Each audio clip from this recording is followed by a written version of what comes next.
अगर आपको पीएम को किन्हीं 3 मुद्दों पे सलाह देनी हो तो क्या सलाह देंगे आप? मैम अभी रिसेंटली अगर अभी देनी है। मयंक, यस छत्तीसगढ़िया सबले बढ़िया यस मैम क्यों कहते हैं ऐसा? चंद्रमा को मामा क्यों माना गया है, फूफा क्यों नहीं माना आपको लगता है कि 370 हटने के बाद जम्मू कश्मीर की जो दशाएं हैं, चाहे वो आर्थिक हो, राजनीतिक हो, उनमें कुछ सकारात्मक चेंज गया? आया? सबसे पहले अपना परिचय दीजिए और अपने बारे में कम से कम इतना बताइए कि हम उसके बेस पर आपसे बात कर सकें। सर मेरा नाम मयंक दुबे है। मैं छत्तीसगढ़ के रायगढ़ जिले के टायंग ग्राम का निवासी हूँ। मैंने अपनी स्कूली शिक्षा वहीं पे एक सरकारी स्कूल से प्राप्त की। उसके बाद सर मैंने बीटेक सिविल इंजीनियरिंग स्ट्रीम में एनआईटी रायपुर से किया। उसके बाद सर मैं लगातार यूपीएससी की तैयारी कर रहा था। यह मेरा चौथा अटेम्प्ट है, पहला इंटरव्यू है। इसके अलावा सर मुझे चेस खेलना पसंद है और सर मैं वुड क्राफ्टिंग करता हूँ। वुड क्राफ्टिंग करते हैं? Yes sir. ठीक है। और यूपीएससी में आपका विषय क्या है? जी सर मेरा ऑप्शनल हिंदी साहित्य है। हिंदी साहित्य है। ऐसा क्यों? आप तो इंजीनियरिंग के स्टूडेंट है, तो फिर वही विषय क्यों नहीं ले लिया आपने? Yes sir. सर मैं शुरू से मेरी शिक्षा और मेरी मातृभाषा दोनों हिंदी रही है। इस वजह से सर मुझे ऐसा फील हुआ कि मैं अपने आप को एक्सप्रेस करने में थोड़ा असमर्थ रहूंगा इंग्लिश में, क्योंकि सिविल इंजीनियरिंग के 2 पेपर हैं, एक टेक्निकल है प्योरली और सेकंड टेक्निकल होने के साथ थोड़ा थ्योरेटिकल है। तो वहाँ मुझे लगा कि मैं थोड़ा वहाँ कमतर हो सकता हूँ, इसलिए मैंने दूसरा विषय सेलेक्ट। ठीक। मयंक का मतलब क्या होता है? जी सर, इसका अर्थ है चंद्रमा सर। चंद्रमा जी। तो चंद्रमा के कौन कौन से ऐसे गुण हैं जो आपके भीतर हैं? सर ऐसे तो चंद्रमा से कंपेयर करना मुश्किल होगा खुद को, लेकिन सर जैसा मैं समझ पा रहा हूँ अपने आप में बदलाव करने की क्षमता मेरे में विशिष्ट है। चंद्रमा कैसे बदलाव करता है? मतलब अच्छा वो यस सर, छोटा बड़ा होना। Yes sir. ठीक है। और वो एक समान नहीं रहता, अपने एक तो अपना लगातार चलायमान है और उसके बाद सर अपने में बदलाव करता है। दूसरी बात सर शायद मुझे लगता है कि मैं चंद्रमा की तरह ही पंक्चुअल हूँ जैसे। यस बहुत बढ़िया। और सर फिलहाल तो मैं यही सोच चंद्रमा को मामा क्यों माना गया है, फूफा क्यों नहीं माना गया? सर मैं नहीं चाचा, फूफा, पापा, शायद सर कोई रूढ़ी रही होगी ऐसा। सोचिए, कोई कल्पना ऐसे नहीं बनती समाज में, उसके पीछे ठोस कारण होते हैं। जी सर। हमने बचपन से चंदा मामा सुना, आपने भी सुना ही होगा। Yes sir. कल्पना कीजिए क्यों चंदा मामा कहते हैं? सर माफ कीजिएगा सर, नहीं सोच पा रहा हूँ इस मामले में। मैं तो कल्पना करने के लिए कह रहा हूँ, मैं तो चाह ही नहीं रहा कि आप इसका कोई ऐसा सधा हुआ उत्तर दें। Yes sir. आप कहें कि यूएनडीपी की रिपोर्ट में बताया गया है कि मैं ऐसा चाह ही नहीं रहा आपसे। शायद सर हो सकता है कि जैसा सौम्य स्वभाव चंद्रमा का है कि बहुत शांत सा, क्योंकि सूरज के साथ ऐसा है कि वो कभी उग्र हो जाते हैं, लेकिन चंद्रमा के साथ ऐसा नहीं है। देखकर हमें खुशी ही होती है। देखिए, यूरोप के देश अपनी कंट्री को फादर की तरह ट्रीट करते हैं। यस। और हम कंट्री को मदर की तरह ट्रीट करते हैं। तो ये हमारे समाज पे भी टिप्पणी है। चंद्रमा हमारे यहाँ मामा है, ये हमारे समाज पे भी टिप्पणी है। मैं उस कंटेक्स्ट में चाह रहा हूँ कि थोड़ी सी व्याख्या आप करने की कोशिश करें। हाँ सर, ये हो सकता है कि क्योंकि चंद्रमा एक पार्ट है अर्थ का ही, मतलब दोनों अगर कहें तो एक ट्विन्स हैं, अगर ऐसा तो उस कंटेक्स्ट में भी कह सकते हैं कि अच्छा, पृथ्वी माँ और वो मामा। ठीक है, बढ़िया, अच्छी कल्पना है। हिंदी साहित्य के विद्यार्थी हैं और चंद्रमा की साहित्य में बहुत भूमिका है। यस। लगभग हर नायक ने नायिका को चंद्रमा ही बताया है कि उसका मुख चंद्रमा जैसा है। तो मुझे बताइए कि हिंदी साहित्य में कुछ 2-4 ऐसे कवि, ऐसी कविताएं जहाँ चंद्रमा से तुलना की गई हो, किसी नायिका की या किसी अन्य व्यक्ति की, कुछ ऐसी पंक्तियां बता सकते हैं? सर किसी की ऐसे तुलना के साथ सर नहीं याद है। नहीं, कोई बात नहीं। और एक कवि ने लिखी कविता जिसका नाम है चांद का मुंह टेढ़ा है। जी सर। तो चांद का मुंह क्यों टेढ़ा है? सर ये मुक्तिबोध ने लिखी थी और वो कह रहे हैं कि चांद को वो 2 अर्थों में देखते हैं। पहला तो पूंजीवादी सत्ता का प्रतीक के रूप में देखते हैं। तो क्योंकि पूंजीवादी सत्ता ऊपर से चमकदार लगती है लेकिन अंदर वो विद्रुपताओं से भरी हुई है, इसलिए वे कहते हैं कि चांद का मुंह टेढ़ा है, पहला। और दूसरा सर वे उन सभी पुराने सौंदर्य के जो कहने जो प्रतिमान हैं उनका भी खंडन करते हुए कहते हैं कि उसका मुंह टेढ़ा है। बहुत बढ़िया, शानदार। आप पूछिए। क्या आपको लगता है कि 370 हटने के बाद जम्मू कश्मीर की जो दशाएं हैं, चाहे वो आर्थिक हो, राजनीतिक हो, उनमें कुछ सकारात्मक चेंज आया है? यस सर, जहाँ तक अभी रिसेंट रिपोर्ट्स की बात करें तो वहाँ पर ये चीज़ें दिख रही हैं कि कुछ सकारात्मक परिवर्तन तो आए हैं। पहले से ज़्यादा हिंसा के मामले कम हुए हैं और अभी रिसेंटली कुछ घटनाओं में जो लोन वुल्फ अटैक की तरह की घटनाएं देखने को मिली हैं। उसके अलावा हिंसा और यहाँ तक कि आर्मी पर्सनल्स के मरने की घटनाएं थी, आतंकवादी हिंसा थी और जो आतंकवादियों को न्यूट्रलाइज किया जा रहा है, ये सारी चीज़ें काफ़ी बेहतर हुई हैं सर। चलिए, थैंक यू। मयंक, ये बताएं कि छत्तीसगढ़ को मध्य प्रदेश से अलग होके क्या फायदा हुआ है या नुकसान हुआ है? मैम जैसा डाटा शो करता है जो भी वहाँ का है उसमें दिखता है मैम कि कुछ फ़ायदा तो हुआ है छत्तीसगढ़ को।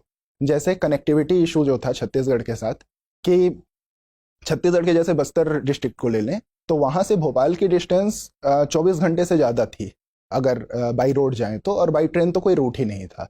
बट अभी वहाँ अगर रायपुर से उसकी कनेक्टिविटी की बात करें तो डायरेक्टली कनेक्टिविटी बढ़ी है। दूसरी बात है मैम जैसे लिटरेसी है, तो विमेन लिटरेसी में छत्तीसगढ़ अभी मध्य प्रदेश से बेहतर कर रहा है। मध्य प्रदेश में 68% विमेन लिटरेसी है, जबकि छत्तीसगढ़ में 71% इन्होंने अचीव किया है, जो कि काफ़ी बेहतर सराहनीय है। साथ ही साथ एनीमिया में और कुपोषण के मामले में भी छत्तीसगढ़ ने 37% से कम करके इसको 31% पे ले आया, जो कि नेशनल एवरेज से भी कम है। तो इसलिए काफ़ी बेहतर है मैम। और नुकसान मैम एक हुआ है छत्तीसगढ़ को कि टूरिज्म सेक्टर छत्तीसगढ़ का उतना बेहतर डेवलप नहीं कर पाया उसके बाद से, क्योंकि एमपी की जो पॉलिसी रही थी वो टूरिज्म सेंट्रिक थी, बट छत्तीसगढ़ गवर्नमेंट की ये नहीं रही जो रिसेंट में वो करना चाह रहे हैं। एक सिविल इंजीनियर के तौर पे मुझे बताएं कि सेंट्रल विस्टा प्रोजेक्ट जो आजकल खबरों में है उसका मास्टर प्लान क्या है मोटा मोटा? मैम एग्जैक्टली मास्टर प्लान के बारे में मुझे आइडिया नहीं है, बट उसका जो मोटिव था वो ये है कि संसद भवन का आकार बड़ा होना चाहिए था, क्योंकि हो सकता है कि भविष्य में हमें संसद के सीटों की संख्या को विस्तारित करना पड़े। दूसरी बात यह है कि जो आधुनिक सुविधाएं होती हैं, जो आईटी इंफ्रास्ट्रक्चर है, उसकी आवश्यकता महसूस हो रही थी, तो इस वजह से इस प्रोजेक्ट को लाया गया, ऐसा मुझे लगता है। इस वजह से इतना बड़ा प्रोजेक्ट? यस मैम, क्योंकि जो संसद भवन की टोटल सीटिंग ये थी कैपेसिटी थी वो लगभग 700 के आसपास थी, 750 सीट्स के अराउंड। और अभी शायद हमें 750 सीट्स कहाँ पे हैं? लोकसभा में, राज्यसभा में, कहाँ पर? मैम टोटल जो सेंट्रल हॉल की उसकी कैपेसिटी है, यस, और यहाँ पे वो बढ़ा करके 1300 से ऊपर कर दी गई है। ठीक बात है। ये बताएं कि ऐसा क्यों है हमारे देश में कि एनआईटी और आईआईटी के ग्रेजुएट्स, जिनको हम मानते हैं कि ये इंस्टीट्यूशन सबसे अच्छे इंजीनियर बनाते होंगे, वहाँ के इंजीनियर्स कोर फील्ड को छोड़ के बाकी सब करते हैं, मैनेजमेंट कोर्सेज करते हैं, सिविल सर्विसेज की परीक्षाएं देते हैं, क्यों ऐसा है? मैम इसका एक बड़ा कारण है कि एक जो ऐसा माहौल जनरेट हो जाता है कि आईआईटी और एनआईटीज आपके इसको जस्टिफाई करते हैं कि आपका कैलिबर कितना है, और इसलिए पीयर प्रेशर में कई बार बच्चों के पास चॉइस तो होती नहीं है, तो वे इस तैयारी के दौर में रह करके एनआईटी आईआईटीज में एडमिशन तो ले लेते हैं, बाद में उन्हें लगता है कि उनका पैशन कुछ और था, उन्हें किसी और फील्ड में जाना है, तो इस वजह से होता है कि वे दूसरे फील्ड में भी अपना बेहतर प्रदर्शन करते हैं। जी मैम, बहुत सारे नॉवेल राइटर हैं और ये सब साहित्यकार भी हुए हैं जो एनआईटीज आईआईटीज में। कोर फील्ड सफ़र कर रही है, क्या हम ऐसा कह सकते हैं? नहीं मैम, ऐसा नहीं कहना चाहिए, क्योंकि जिनको वो पसंद है, जो वहाँ पे बहुत बेहतर करना चाहते हैं, वो बिल्कुल उस क्षेत्र में बहुत अच्छा कार्य कर भी रहे हैं, ऐसा नहीं है। चलिए ठीक है, मेरा अंतिम सवाल है आपसे, ये बताएं कि अगर आपको पीएम को किन्हीं 3 मुद्दों पे सलाह देनी हो तो क्या सलाह देंगे आप? मैम अभी रिसेंटली अगर अभी देनी है? पहला तो मैम मैं कहूँगा कि जो कहना चाहिए कि इंटरनल सिक्योरिटी इश्यूज के रूप में अभी धार्मिक सद्भाव की जो बात है वो लगातार एक कोर विषय बन के उभरी है। धार्मिक सद्भाव कई जगह जो इंडिया की फॉल्ट लाइन है उसको एक्सटर्नल एजेंसीज हैं, इंटरनल एजेंसीज हैं, वो सारी उनको भुनाने की कोशिश करती हैं, तो उसके लिए थोड़े एक्शंस लिए जाएं और उस पर काम किया जाए। क्या एक्शंस लिए जाए? कॉन्क्रीट 3 सलाहें दें। पहला तो है कि मैम ऐसा देखने को मिला है कि सोशल मीडिया प्लेटफॉर्म और जो भी इस प्रकार के प्रचारक प्लेटफॉर्म हैं उनमें इनका मिसयूज किया जा रहा है। ऐसे जो हमारा फैब्रिक है, सोशल फैब्रिक, उसको तोड़ने की कोशिश की जा रही है लगातार, तो उन पर एक्शन लिया जा सकता है। दूसरा है हाँ, जो हमारे जो धर्मगुरु हैं उनकी रिस्पॉन्सिबिलिटी को सुनिश्चित किया जाए, किसी भी धर्म के हों वो जी। और तीसरा है कि आम जनता को इस बात को समझाना कि उनका पॉलिटिकल यूज ना हो। जी, धन्यवाद। मयंक, छत्तीसगढ़िया सबले बढ़िया, यस मैम। क्यों कहते हैं ऐसा? मैम पहले तो ये राइम करता है, हाँ, तो इसलिए, और हर क्षेत्र के लोगों के प्रति में अपने क्षेत्र के प्रति एक सद्भाव होता है, एक गर्व का भाव होता है, और इसलिए छत्तीसगढ़ के लोग अपने आप को ऐसा कहते हैं, छत्तीसगढ़िया सब। छत्तीसगढ़ में ऐसी कौन कौन सी चीजें हैं जो आपको सबसे बढ़िया लगती हैं छत्तीसगढ़ के बारे में? पहला तो है मैम, वहाँ के लोग, छत्तीसगढ़ के लोग बहुत हेल्पफुल हैं, और इन जनरल कोई भी व्यक्ति कहीं भी हो, सामान्यतया ये देखने को नहीं मिलता कि उसके साथ कोई ठगी हो जाए या हाँ कोई भी ऐसा, हेल्पफुल है काफ़ी नेचर में। दूसरा मैम, प्राकृतिक संसाधनों से विपुल क्षेत्र है, तो आप वहाँ पे हर प्रकार के जल जंगल जमीन सभी से मतलब जुड़ाव अपना महसूस करते हैं, तो ये बातें बहुत अच्छी थी। अच्छा, मुझे ऐसा लगता है आपने शिखा रखी हुई है, चोटी रखी हुई है ना, क्या महत्व है शिखा का?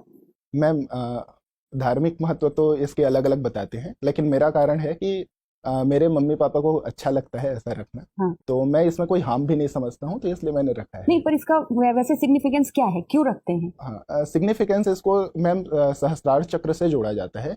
तो जो सहस्त्रार चक्र का लोकेशन है उसको पॉइंट आउट करने के लिए जब भी हम डे बाई डे वर्क कर रहे हैं तो उसमें हमें उसकी लोकेशन ध्यान हो और उसके मूल्य हमें पता हो कि हमें अपनी एनर्जी को अपने मूलाधार से सहस्त्रार की ओर ट्रांसफर करना है, हमारे एक्शन से इस प्रकार से होने चाहिए, इसलिए रखा गया। इतिहास में एक घटना थी जो शिखा से जुड़ी हुई है, कौन से धर्मगुरु थे जिन्होंने अपनी शिखा खोल दी थी जी किसी वंश का नाश करने के लिए? जी, ये चाणक्य ने धनानंद के खिलाफ जब उनका अपमान किया गया धनानंद के दरबार में, तो उन्होंने प्रतिज्ञा ली और उन्होंने अपनी शिखा खोली थी कि मैं नंद वंश का नाश कर दूंगा। मयंक, आपने बताया मयंक का मतलब चंद्रमा होता है। जी सर। चंद्रमा की उत्पत्ति कैसे हुई? पृथ्वी की उत्पत्ति को लेकर तो ठीक है, बिग बैंग थ्योरी तक एक्सप्लेनेशन होता है, चंद्रमा की उत्पत्ति कैसे हुई? सर, इसके लिए मैंने एक सिद्धांत पढ़ा था, संघट्ट का सिद्धांत, जिसमें ये कहा जाता है कि पृथ्वी जब बन रही थी तो एक बड़ी उल्का पिंड पृथ्वी से टकरा गई होगी और इससे एक टुकड़ा पृथ्वी से निकलकर पृथ्वी की परिक्रमा करने लगा होगा, जो चंद्रमा के रूप में आज दिखता है। Mayank, yes sir. आप छत्तीसगढ़ के निवासी हैं। Yes sir. और अब उम्मीद है कि जल्दी ही सिविल सर्वेंट बनेंगे। ये बताएं कि छत्तीसगढ़ की जो नक्सल प्रॉब्लम है उसको सॉल्व करना हो अगर, और नक्सलवादियों को मुख्य धारा में लाना हो, ना कि उनको खत्म करना हो, ना कि उनको मारना हो, और यदि भारत सरकार आपको उसके लिए एक अच्छा पद दे, एक सचिव स्तर का पद दे और कहे कि आप एक नक्सल पॉलिसी बनाएं और इम्प्लीमेंट भी करें, क्योंकि आप वहाँ से हैं नहीं, तो क्या क्या पॉइंट्स होंगे आपके पॉलिसी में और कैसे उसको एग्जीक्यूट करेंगे? सर, पहले तो हमें सर नक्सलिज्म के लिए जो जनाधार है उसको खत्म करना होगा। तो पहले कारण ढूंढने होंगे कि जनाधार का क्या कारण है। तो सर, पहला तो है कि जो परसेप्शन गवर्नमेंट का है उन क्षेत्रों में जो कंटिन्यूअस ब्रेन वॉशिंग से क्रिएट किया गया है, तो उसको हम देखेंगे कि वहाँ क्या क्या समस्याएं हैं और उसके आधार पर फैसले लेंगे। पहला जनाधार। नहीं, आप तो वहाँ से हैं ही, आप जानते ही होंगे सब बात। Yes sir. अब अपने ज्ञान का भी इस्तेमाल कीजिए। सर, तो मेरे ख्याल से पहले तो सर फॉरेस्ट राइट एक्ट्स को हमको ढंग से लागू करना होगा ताकि जल जमीन जंगल पे जनजातियों का जो अधिकार हो वो सुनिश्चित हो। दूसरे स्तर पर सर हमें शिक्षा और स्वास्थ्य को बेहतर बनाना होगा, विकासात्मक गतिविधियों को बढ़ाना होगा। फिर जो माइनर फॉरेस्ट प्रोडक्ट हैं उनकी मार्केटिंग करनी होगी ताकि वहाँ इकोनॉमिक डेवलपमेंट हो। फिर सर जो नक्सल ऑर्गेनाइजेशंस हैं, जो उनके कहने चाहिए कि मुखौटा संगठन है, उनकी फंडिंग को रोकना होगा और उनको चिन्हित करना होगा जो ऐसे कार्य कर रहे हैं उन्हें। फिर सर तीसरे स्तर पर जो सुरक्षात्मक गतिविधियां हैं जो सीआरपीएफ और जो पुलिस मिलकर करती हैं, उनको सर धीरे धीरे जिन इलाकों में विकास होता जा रहा है तो विकास की गतिविधियां बाधित ना हो, उसके लिए उन्हें सुरक्षात्मक उपायों से लैस करना होगा। तो मेरे ख्याल से सर 3 स्तरों पे हम काम कर